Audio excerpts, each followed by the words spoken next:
श्री जगदीश प्रसाद गुप्ता छत्तीसगढ़ शासन में chief engineer के पद से रिटायर होने के बाद श्री द्वारिका महाराज स्मृति न्यास के तत्वाधान में श्री द्वारकाधीश एवं बागेश्वर महादेव मंदिर का वर्ष 2005 में अपने पुत्रों इंजीनियर कुंजन गुप्ता एवं इंजीनियर भुवन गुप्ता के सहयोग से अवंती विहार रायपुर छत्तीसगढ़ में निर्माण करवाया।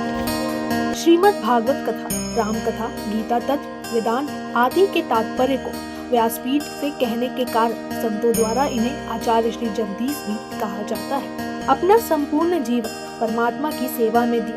उन्होंने परमात्मा भगवान श्री द्वारिकाधीश के दिव्य गुणों और कर्मों को लेकर अभी तक 15 ग्रंथ लिखे हैं, जिन ग्रंथों को भारतवर्ष के जगत गुरु और महापुरुष संतों के द्वारा आशीर्वाद प्राप्त हुआ है।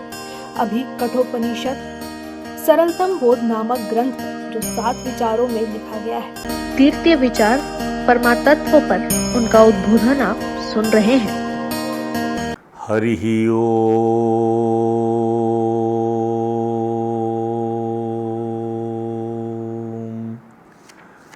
नमः तस्मै पुरुषाय भूयसे सदुद्भव स्थान निरोध लीलिया गृहीत शक्ति तृतीयाय देहीनां अंतर्भवाय अनुप्लक्ष्य वर्तमने नमः भूयो सद्विजनच्छिदे सतां संभवाय अखिल सत्त्वमूर्तये किं पुनः पारमहंस्य आश्रमे व्यवस्थीनाम् अनुमृग्य दासुषे नमो नमस्ते अस्तु वृषभाय सातुतां विदूर काष्ठाय मुहुकुयोगिनां निरस्त साम्यातिशयेन राधसा स्वाब्रह्मणि धाम निरंसते स्म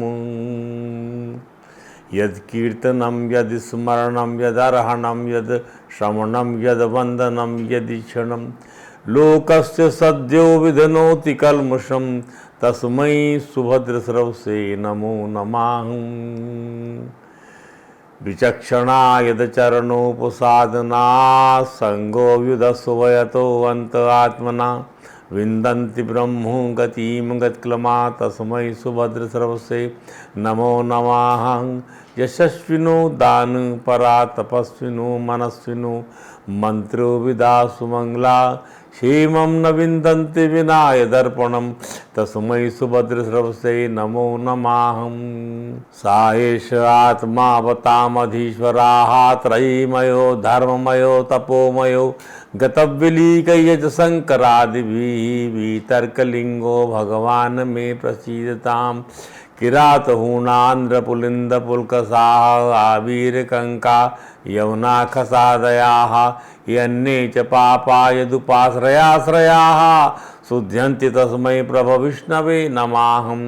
श्रीहपति यज्ञपति प्रजापति धियांपति लोकपति धरापति पति गतिश्चगन्धक वृष्णि सातुतां प्रसीदतां भगवान् मे सतां पति।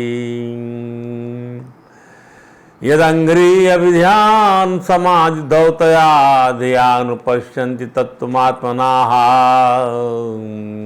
वदन्ति चैतत् कवयो यथा रुचाः सा मुकुंदो भगवान् मे प्रसीदताम्। येन प्रचोदिता सरस्वती पुरा वितन्वतास्या सतीं स्मृतिं हृदि स्वालक्षणा प्रादुर्भूत किलासताः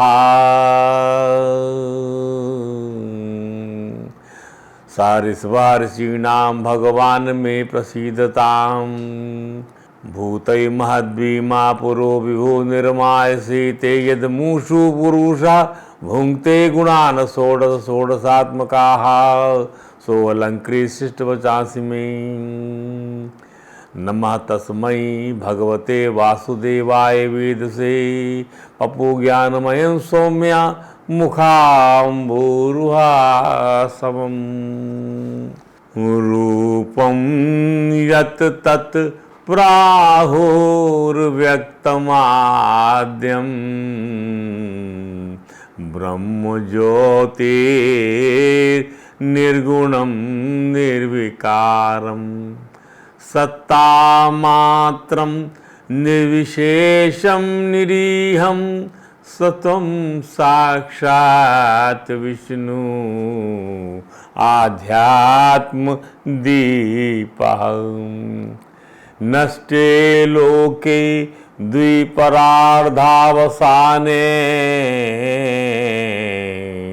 महाभूतेषु आदिभूतं गतिषु व्यक्ते अव्यक्तं कालवेगेन याते भवाने कः शिष्यते शेष संज्ञा भवाने कः शिष्यते शेष संज्ञा। गाइए वो शेष नारायण नारायण नारायण। ओ बद्री नारायण नारायण नारायण जगन्नारायण नारायण नारायण। ओ राम नारायण नारायण नारायण द्वारका नारायण नारायण नारायण। ओ लक्ष्मी नारायण नारायण नारायण कृष्ण नारायण नारायण नारायण राधा नारायण नारायण नारायण। ओ रघुवर नारायण नारायण नारायण सीता नारायण नारायण नारायण। ओ शंकर नारायण नारायण नारायण गौरा नारायण नारायण नारायण। सूर्य नारायण नारायण नारायण चंद्र नारायण नारायण नारायण।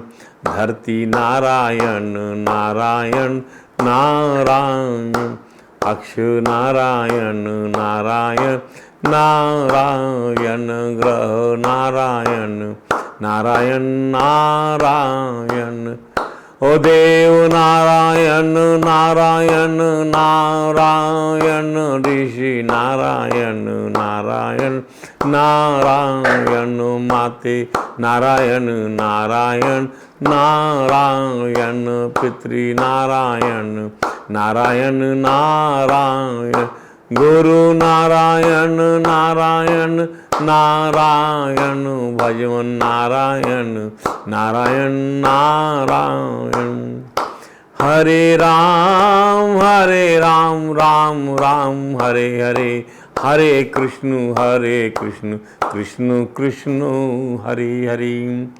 बोलिए परात्पर परब्रह्म त्रिलोकीनाथ भक्तवांछा कल्पतरु भक्तवत्सल कृपणवत्सल शरणागत वत्सल भगवान श्री द्वारकाधीश महाराज की जय।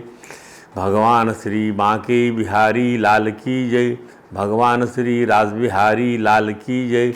भगवान श्री राधा दामोदर नाथ की जय। भगवान श्री राधा कृष्ण सरकार की जय। श्री सद्गुरु भगवान की जय। समस्त गुरु भगवान की जय। श्री चैतन्य महाप्रभु जी महाराज की जय। देवर्षि नारद जी महाराज की जय।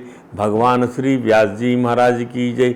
परम भागवत श्री सुखदेव जी महाराज की जय। जय श्री राधे जय जय श्री श्याम। आइए आपको आज कठोपनिषद सरलतम बोध जो हमारा ग्रंथ है, अब कुछ अंश बाकी हैं वो आपको सुनाते हैं। कल हमने आपको बताया था कि भगवान यम ने जिज्ञासु नचिकेता के माध्यम से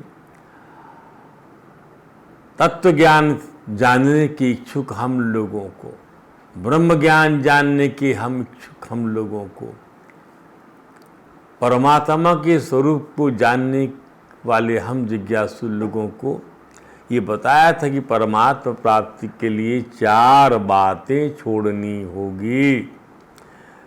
पाप छोड़ दीजिए, नावृतो दुश्चरिता, दुष्चरित्र से विरत हो जाइए।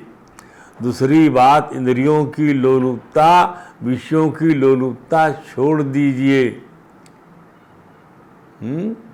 और तीसरी बात, चित्त का विक्षेप छोड़ दीजिए, एकाग्रता होनी चाहिए।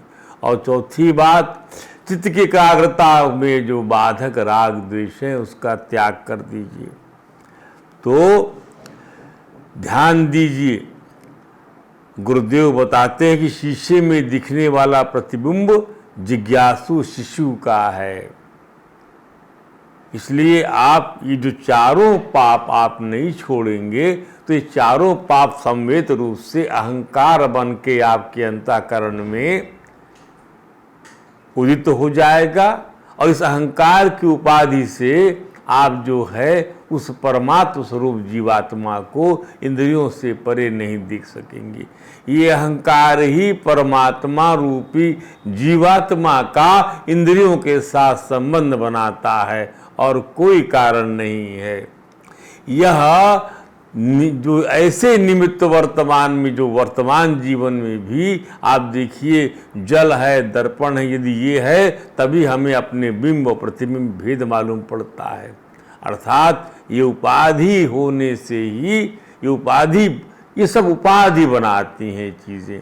उपाधि बनाने से आप अपने निरुपाधिक स्वरूप से वंचित हो जाते हैं, आनंद आपका बाधित हो जाता है। उस आनंद रूपी भोजन में ये चार प्रकार के दूषित कंकड़, पत्थर इत्यादि मिल जाते हैं और आपका आनंद बिगाड़ देते हैं। ध्यान दीजिए।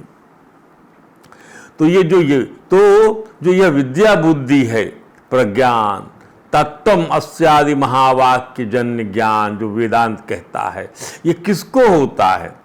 कि यह सब आचार्यवान पुरुष को ही होता है। अभी हमने बताया, समेत रूप से उपाधिग्रस्त हो गए आप। और है क्या उपाधि? पाप क्रिया के फलस्वरूप, क्रिया जब कर्म बन जाएगी पाप रूपी, पुण्य रूपी, तब जो है वह उपाधि के रूप में हमारे अंतःकरण में अहंकार की उत्पत्ति पैदा कर देगी और उसकी वजह से हम अपने जीवात्मा का संबंध इंद्रियों से मान बैठेंगे। अन्यथा इसका कोई संबंध नहीं है। यह जो है निरपेक्ष है, निष्काम है। तो आचार्यवान पुरुषों को ही ज्ञान होता है। सब आचार्यवान पुरुष को भी यह ज्ञान क्यों नहीं होता?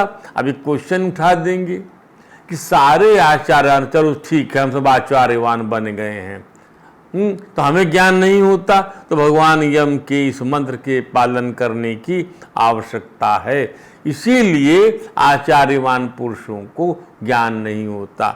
तो चार बातें छोड़ देंगे, आप जो है उपाधि से रहित होने लग जाएंगे। इस अहंकार की उपाधि समझिए, इसी को समझाया। यहाँ पर हम कर इसको समझाकर अगला मंत्र लेंगे। क्या समझाया? सनत कुमारों ने समझाया इसी बात को, इसी दर्शन को। क्या? आत्मानम इंद्रियार्थं च परम चा उभयो अपि सत्याशय उपाधौ वै पुमान् पश्यति नान्यदा निमित्ते सति सर्वत्र जलादावपि पुरुषाः आत्मानः परस्या वाभिदां पश्यति नान्यदा। ये भेद क्यों नजर आता है? ये इसीलिए नजर आता है कि उपाधि से आप ग्रस्त हो जाते हैं। ये पापाचरण करते हुए चित्त की विक्षेपता से आपका अहंकार बलवान होकर तैरने लग जाता है। आप जो है अपने उस अहंकार की वजह से, अहंकार यानी पाप मूल अभिमान, ये अभिमान जो मूल अभिमान जड़ रूपी अंतःकरण में आ जाता है। कैसे? अब देखिए, जिस आत्मा के कारण से आपको ये अनुभव होता है, जिस सूर्य की वजह से रोशनी आती है, बादल उसके सूर्य, जो बादल है उसकी उत्पत्ति सूर्य करता है और वही बादल सूर्य को ढक लेता है। अहंकार की उत्पत्ति भी हमारे चिदाभास से होती है और वही अहंकार हमें ढक लेता है। उपाधि भी पैदा होती है और वो हमारे अंतःकरण में आकर अहंकार रूप लेकर हमारे स्वरूप को ढक लेता है। वह अभिमान उपाधि की वजह से, उपाधि टाइटल की वजह से, अब इतना तो आप लोग समझने लग गए हैं, तो इसलिए और इसी कारण, जैसे उदाहरण देता हूं मैं आपको, अभी समझाया आपको, आत्मानः सती निमित्ते सती सर्वत्र। देखने में भी आता है, दर्पण ना हो तो बिंब और प्रतिबिंब का अंतर कहाँ से समझ में आएगा। जल में भी आप देखिए काई जम जाती है तो काई पैदा कैसे होती? वो काई तो अहंकार है, वो काई पैदा हुई थी जल से और जल को ही जो है वह ढक लेती है और सींचते और पानी लेके वो काई बढ़ती चली जाती है और पानी का जो विशुद्ध स्वरूप है उसको जो है खत्म कर देती है। ध्यान दीजिए, ये बात आपको समझना पड़ेगा। इसको आप नहीं समझेंगे तो आप कुछ भी नहीं समझ पाएंगे। ध्यान दीजिए, अब यही बात सब, इसलिए 4 बातें छोड़ना आवश्यक, ताकि आपका जो है ये जो आपके मूल स्वरूप उसके विशुद्ध स्वरूप को जो ढकने वाली ये जो चीजें हैं ये वहां से हट जावे। अब परब्रह्म परमेश्वर के तत्व को सुनकर और बुद्धि द्वारा विचार करके भी मनुष्य उसे क्यों नहीं जान पाता, क्यों नहीं जान सकता?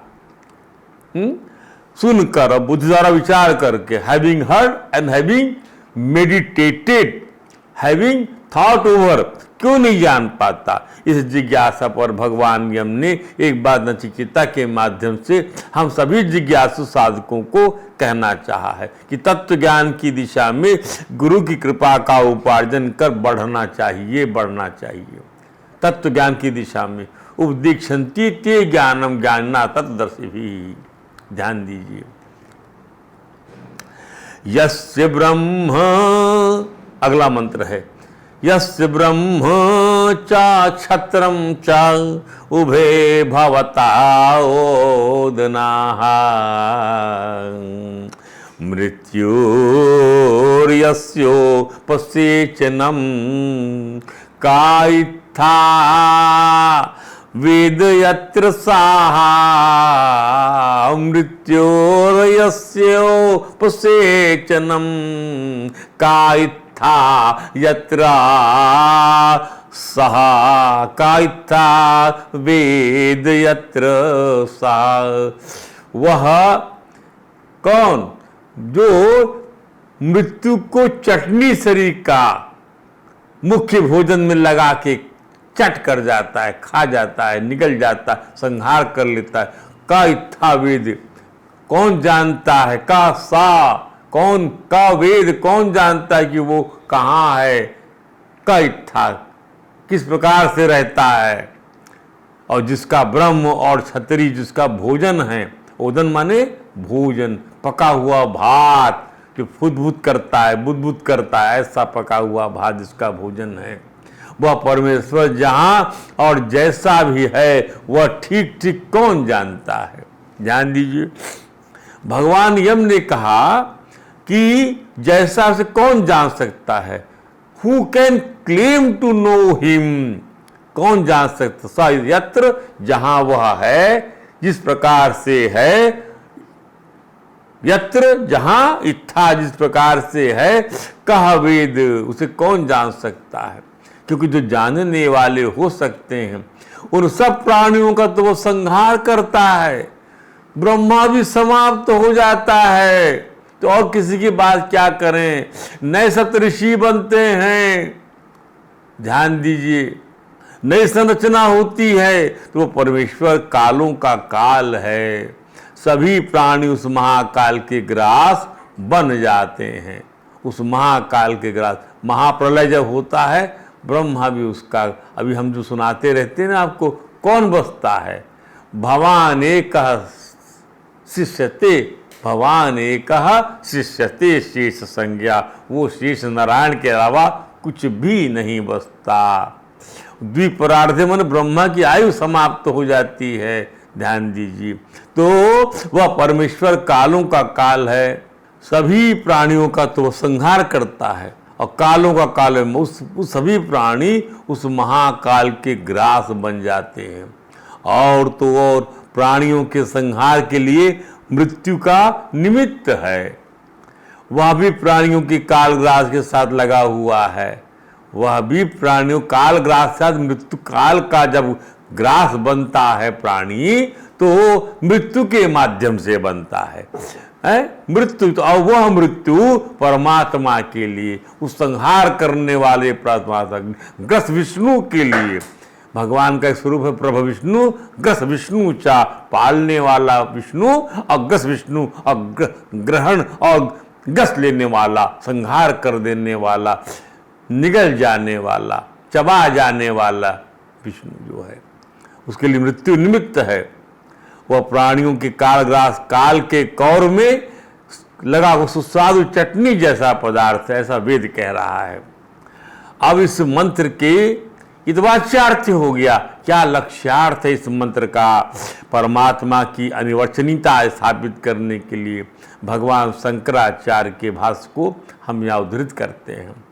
ब्रह्म छत्र का ब्रह्म, छत्र चा उभे भवत ओदना। ब्रह्म और छत्र ये दोनों जो है वो ओदन हैं उस परमात्मा के, मृत्यु चटनी है उसके भोजन की। ध्यान दीजिए, सर्वधर्म विधायक और सर्वत्राण भूत, मृत्यु को सर्वहा बताया है।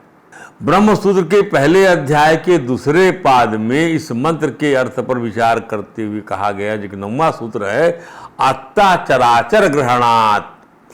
इसका अर्थ है कि चर अचर सभी को ग्रहण करने के कारण, ग्रहणात् ग्रहण करने से, आत्ता माने भक्षण करने वाला होने से, अर्थात प्रलय के समय में सभी को अपने में लीन करने वाला परब्रह्म है। आत्ता चराचर ग्रहणात्। पंडित श्री राम शर्मा जी महाराज ने कहा इस सूत्र की व्याख्या में, कहा इसका अर्थ ये नहीं कि ब्रह्म भोक्ता है, सबको खा गया तो भोक्ता बन गया, चराचर प्राणियों को खा गया, ग्रहण कर ले भोक्ता नहीं। ब्रह्म जीव के समान कर्म फल रूप सुख दुख का भोक्ता नहीं है, जीव के समान। भगवान यम ने सृष्टि के संहार काल के समय, सृष्टि का जब संहार काल आता है, जब प्रलय होता है, तब चराचर जगत को अपने में लीन करने के कारण ही वह भोगता है। ध्यान दीजिए, लीन करने के कारण ही भोगता है। हम कैसे भोगता है? हम यदि कौर को निगलते हैं तो हम भोगता नहीं, हम जो है किसी चीज को निगलते हैं, हम किसी चीज की कामना में आनंद मानते हैं। परमात्मा निरपेक्ष भाव से नई सृष्टि की संरचना के लिए इस प्रकार से करते हैं, भोक्ता नहीं है वे। श्रुति में जिस भोक्ता का उल्लेख है वह कर्म फल रूप सुख दुख आदि का भोक्ता नहीं है। परमात्मा के लिए जो भोक्ता शब्द है वो सुख दुख आदि का भोक्ता नहीं है। प्रलय काल में मृत्यु सहित संपूर्ण जगत को अपने में समाहित कर लेना ही यहाँ उसका उपभोग भी है। सबको अपने में समाहित कर लिया, ये उसका उपभोग हो गया। सारा मकान टूट कर गिर गया, पृथ्वी ने अपने आप को में समाहित हो गया पूरा मकान, ये भोग नहीं हुआ, नई रचना के लिए इस प्रकार से किया गया है। तो व्यापक अर्थों में इसको समझना पड़ेगा। ब्रह्म को यहाँ आत्ता अर्थात भोक्ता कहा गया, आत्ता चराचर ग्रहणात्। तो व्यापक अर्थों में, सामान्य अर्थों में जब प्राणी ही ब्रह्म का ग्रास बन गया, प्राणी ही ब्रह्म का ग्रास बन गया, निमित्त उसके को ब्रह्म का ग्रास बनाने मृत्यु निमित्त बन गया, वह भी इस महाग्रास के साथ रसाहार उपसेचन बनकर वह मृत्यु भी समा गया। जैसे चटनी हमने लगाया भात में, दाल चावल में चटनी लगा के हम खा गए, तो वो चटनी भी जो है समा गया उस कौर के अंदर में, मृत्यु भी समा गया। कोई यमराज बचा नहीं है वहां पर, कोई मृत्यु का देवता बचा नहीं है। तो वह क्या क्या है और कहाँ निवास करता है, कौन जान पाएगा उस परब्रह्म परमात्मा को। परमात्मा को साधन रहित कोई पुरुष नहीं जान सकता। इसके लिए आपको अनाथ वस्तुओं का तिरस्कार करना पड़ेगा, जो आत्मा से अलग है, आत्मा से अलग है, जो रहने वाली वस्तु नहीं है, जो मिथ्या वस्तुओं का त्याग करना पड़ेगा। ध्यान दीजिए, इसका तिरस्कार करके आपको आत्मज्ञान के लिए उन्मुख होना पड़ेगा। स्वयं आपके स्वयं के अलावा सारी चीजें जो हैं असत्य हैं, स्वयं ही सत्य है, क्योंकि इसको प्रमाणित नहीं करना पड़ा, स्वयं से स्वयं ही प्रमाणित होता है। इस बात को आप समझिए। अध्यस्त रूपी अज्ञान का कोई चीज अध्यस्त कर दी गई, अर्थात सत्य में असत्य का इंपोजिशन कर दिया, उसका त्याग करना पड़ेगा। विवेकी बनना होगा, वैराग्यवान बनना होगा, षट संपत्ति से संपन्न होना होगा, मोक्षु बनना होगा, और जो जिज्ञासु बनेगा, नचिकेता बनेगा, क्यों नचिकेता नहीं, अर्जुन बनेगा, उद्धव बनेगा, महाराज पृथु बनेगा, मैं विदुर बनेगा। ध्यान दीजिए,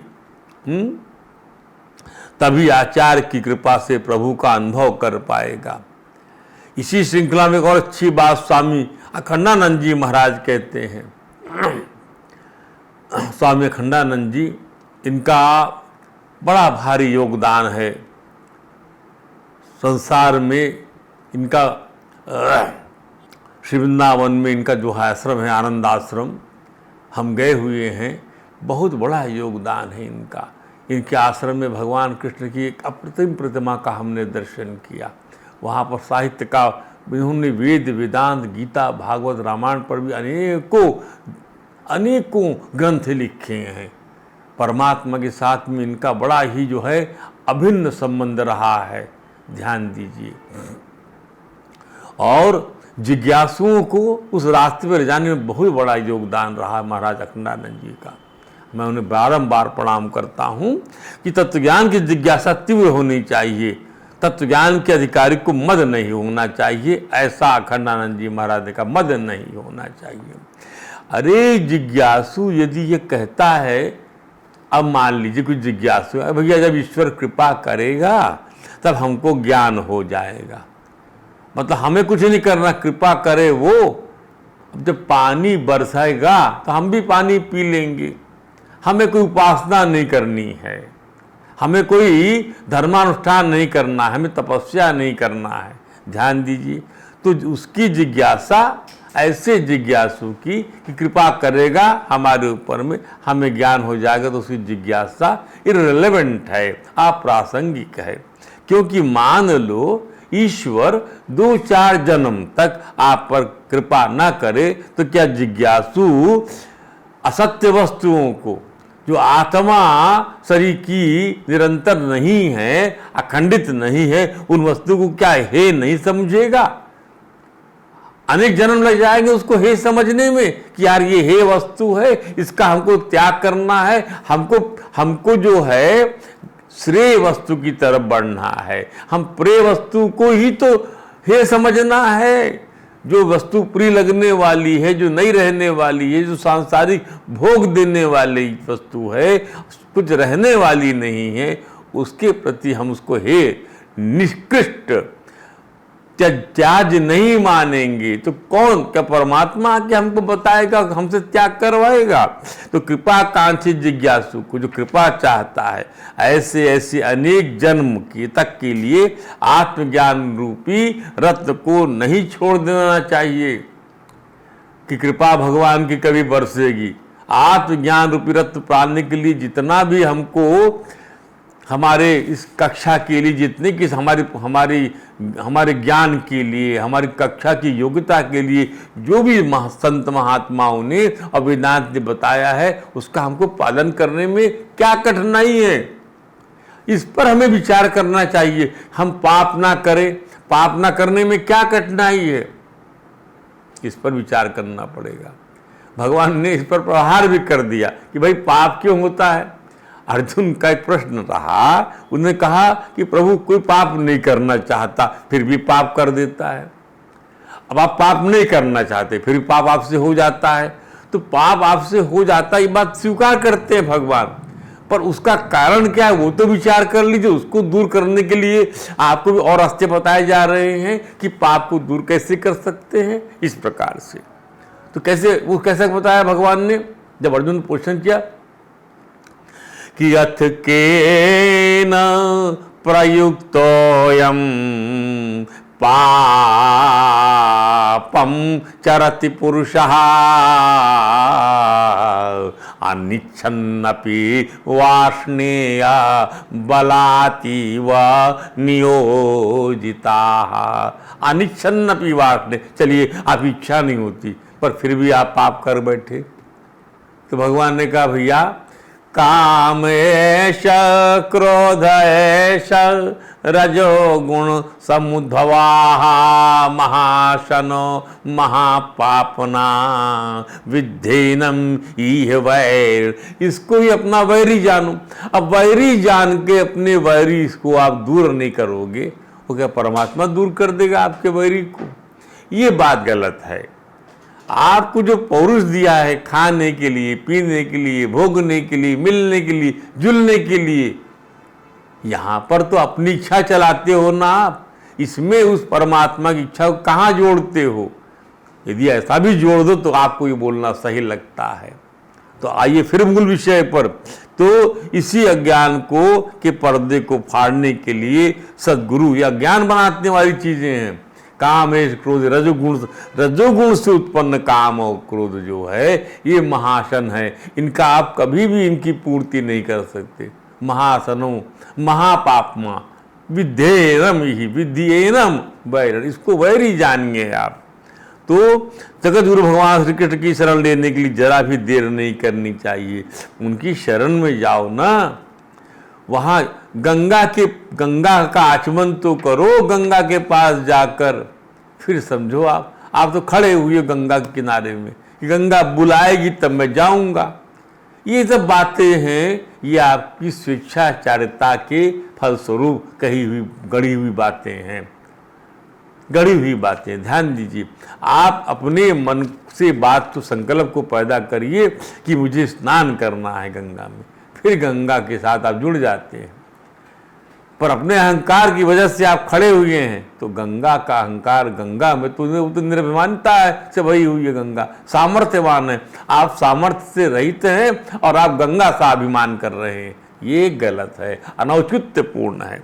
तो जो ये पूछता है कि देवता कृपा करे तो हमको ज्ञान होवे, उसको मन अधिकारी मानते हैं, वह बैक बेंचर है। जो बोले कौन सा कर्म करें तब ज्ञान होए, किसकी उपासना करें तब तत्व ज्ञान होए, और कैसी साधना करें तब ज्ञान होए, ऐसा पूछने वाला तत्व ज्ञान का मन अधिकारी है।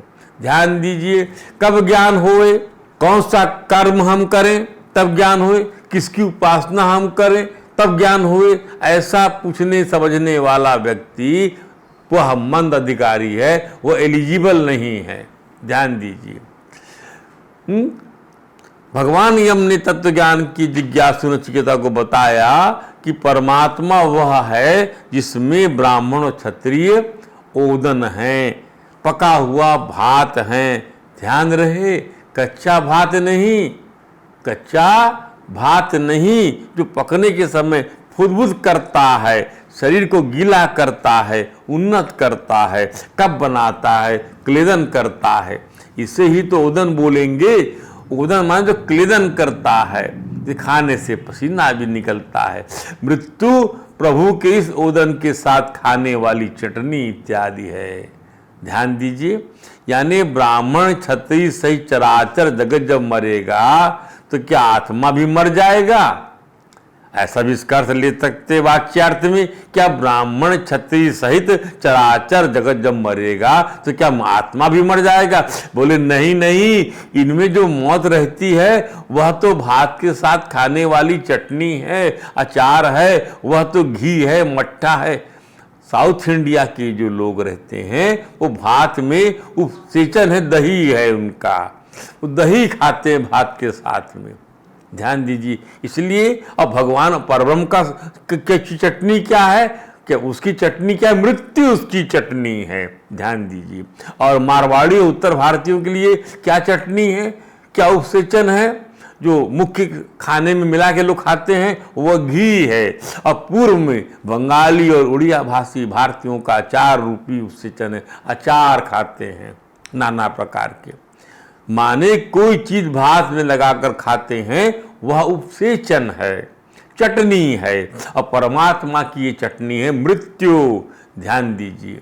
तो क्या परमात्मा स्वाद लेके खाता है? नहीं नहीं, वो तो पहले कह दिया गया है कि ये जो है नई सृष्टि बनाने के लिए ये सब उसमें विलीन हो जाते हैं। इस आशय से इसको भोक्ता कहा गया है कि ब्रह्म छत्रम चाउभे यस्या भवतोदनाः, ये दोनों उसके उदन है। तो भगवान यम के इस मंत्र में छिपा हुआ जो लक्ष्यार्थ है वह है परब्रह्म परमात्मा की ब्रह्म रूप प्रज्ञा शक्ति, ब्रह्म रूप प्रज्ञा शक्ति। और ब्रह्म रूप प्रज्ञा शक्ति प्रधान, प्रज्ञा शक्ति प्रधान। और छत्र माने प्राण रूप क्रिया शक्ति प्रधान। तो प्रज्ञा शक्ति प्रधान और क्रिया शक्ति प्रधान, ये ध्यान दीजिए। क्षत्रिय माने क्रिया शक्ति प्रधान, ब्रह्म रूप क्रिया शक्ति प्रधानता, और प्रज्ञा शक्ति प्रधान ज्ञान रूपी प्रधानता। तो वैदिक साहित्य में इस जगत में केवल दो तत्व माने गए हैं, एक अग्नि तत्व और दूसरा सोम तत्व। जैसे ऋणात्मक शक्ति और धनात्मक शक्ति, उसी प्रकार अग्नि शक्ति है जो सबको भस्म कर देती है, और जो सोम शक्ति है वो सबको पुष्ट करती है, सबका आप्यायन करती है। ध्यान दीजिए। गामाविश्य भूतानि धारयामहम ओजसा पुष्णामि चौषधीं सर्वा सोमो भूत्वा रसात्मकाः। भगवान गीता में पुरुषोत्तम योग नामक 15वें अध्याय में भगवान जो है राजा अर्जुन से कहते हैं कि हे राजा अर्जुन, कि मैं धरती में प्रवेश करके अपने तेज से हर चीज प्राणियों का को धारण करता हूँ और सारी औषधियों को मैं पुष्ट करता हूँ सोमो भूत्वा। तो ये जो सोमो भूत्वा रसात्मका, रस देता, रस की जो पुष्टि होती है वह सोम शक्ति से होती है। ध्यान दीजिए, चंद्र शक्ति से होती है। तो वो सब पुष्ट करती है, सबका आप्यायन कर, इसलिए जगत को अग्नि सोमात्मक जगत बोलते हैं। तो भगवान यम ने इसी ओर संकेत करते हुए कहा कि प्रलय के समय ये दोनों ही शक्तियों का लोप हो जाता है। ये दोनों शक्ति जो है प्रज्ञा शक्ति और क्रिया शक्ति, ये दोनों शक्ति सोम शक्ति और अग्नि शक्ति, प्राण शक्ति और रई शक्ति, ये दोनों नष्ट हो जाती हैं। इन सृष्टि की इन दोनों शक्तियों का भोक्ता है परमात्मा। और मृत्यु जब उपसेचन है तो यमराज खुद किसी गिनती में नहीं आते। कहाँ लगते हैं यमराज? तो चराचर प्राणियों का आत्यंतिक अभाव जिसमें है, चराचर प्राणियों का कोई भी प्राणी नहीं बचेगा। आत्यंतिक माने एब्सोल्यूट, वहाँ कुछ भी नहीं बचेगा सिवाय परमात्मा के। वही ब्रह्म है आत्मा। इसलिए भगवान एक शेष संज्ञा, आप ही बसते हैं प्रभु। यदि संज्ञा में कुछ बसने वाली संज्ञा है तो वो केवल आप हैं। और दूसरे शब्दों में न ऋणात्मक शक्ति भी नहीं है और धनात्मक शक्ति भी नहीं है। जहाँ प्रज्ञा शक्ति भी वही है और प्राण शक्ति भी यानी क्षत्रिय भी वही है, प्रज्ञा शक्ति ब्रह्म भी वही है। तो ब्रह्म वही जो है परमात्मा है। ब्रह्म ज्ञानी संत कहते हैं कि प्राण और प्रज्ञा दो ही तो उपाधि हैं। प्राण और प्रज्ञा दो ही तो उपाधि हैं। ब्रह्म ज्ञानी संत कहते हैं कि प्राण और प्रज्ञा दो ही तो उपाधि है, प्राण और प्रज्ञा। तो प्राण की उपाधि चैतन्य को क्षत्रिय बोलते हैं, प्राण की उपाधि से ही चैतन्य क्षत्रिय है, और प्रज्ञा की उपाधि से ही चैतन्य ब्राह्मण है। तो जहाँ प्राण और प्रज्ञा नहीं है, ब्राह्मण क्षत्रिय नहीं है, अग्नि और सोम नहीं है, प्राण और रई नहीं है, और अत्यंता भाव भी जिसमें नहीं है, वह ब्रह्म है। और जब घट हो, अरे जब घट होगा तभी तो घटाकाश होगा। यहाँ जब घट ही नहीं है, घटा भाव का कहाँ से होगा, अभाव कहाँ से होगा। अस्तु वह तत्व ज्ञान अनिर्वचनीय है, वाणी से बोला नहीं जा सकता, आश्चर्यवत है। तो स्वामी अखंडानंद जी महाराज के अनुसार यमराज माने मृत्यु, तो यमराज ने नचिकेता से कहा कि जहाँ ब्राह्मण नहीं और बड़े बड़े राजा महाराजा नहीं, सम्राट नहीं, जहाँ मृत्यु भी नहीं है, वह ब्रह्म है। वाह क्या बात है। प्रज्ञा और प्राण दोनों जब नहीं रहते तब क्या रहता, बोले मृत्यु रहती है। तो बोले जहाँ मृत्यु भी नहीं है वहाँ वह ब्रह्म, जहाँ मृत्यु भी नहीं है वह ब्रह्म है। तद्धाम परमम मम। मृत्यु होगी तो जन्म भी होगा, पर जहाँ से आपको संसार में वापस नहीं आना पड़ता, अर्थात वह जगह परमात्मा की, क्योंकि वहाँ मृत्यु नहीं है। मृत्यु के समय जब सांस नहीं चलती और बुद्धि भी समाप्त हो जाती है, सांस नहीं चल रही है, अब बुद्धि समाप्त हो गई, आपकी विचार शक्ति भी नहीं रह गई, तब यदि कहो मृत्यु तो रहती है, तो बोले नहीं, जहाँ मृत्यु भी नहीं रहती, भावाभाव दोनों का अधिष्ठान, भावाभाव भाव और अभाव दोनों से अविच्छिन्न, भावाभाव दोनों का प्रकाशक, भावाभाव दोनों जिसमें नितांत कल्पित अध्यस्त हैं, भाव भी और अभाव भी। ध्यान दीजिए, भाव माने है और भाव माने नहीं, दोनों जिसमें अध्यस्त हैं, क्योंकि केवल केवल वही कैवल्य है। तो ऐसे परमात्मा को नचिकेता जैसे अनेक जिज्ञासु भी कैसे जान सकते हैं। तो निष्कर्ष यह है कि हमको साधन संपन्न होना होगा, साधन चतुष्टय में निष्णात होना होगा, सद्गुरु की शरण ग्रहण करना होगा, वेदार्थ का मनन करना होगा, तब इस परमात्मा का बोध होगा। संशयग्रस्त होकर के और अहंकार से पीड़ित होकर के, अहंकार से आक्रांत होकर के और विषय वासनात्मक चित्त के द्वारा तत्वज्ञान का विचार, आत्मज्ञान का विचार, परमात्मा की अनुभूति आदि किसी का भी पता नहीं चलेगा। और किसकी सामर्थ्य है कि सबको जानने वाले को जान ले। अतः परमात्मा जिसको अपनी कृपा का पात्र बनाकर अपना तत्व समझाना चाहते हैं, वही उनको जान सकता है। अपनी शक्ति से कोई भी उनको यथार्थ रूप से नहीं जान सकता, क्योंकि वे लौकिक ज्ञेय वस्तुओं की भांति बुद्धि के द्वारा जानने में आने वाले नहीं हैं।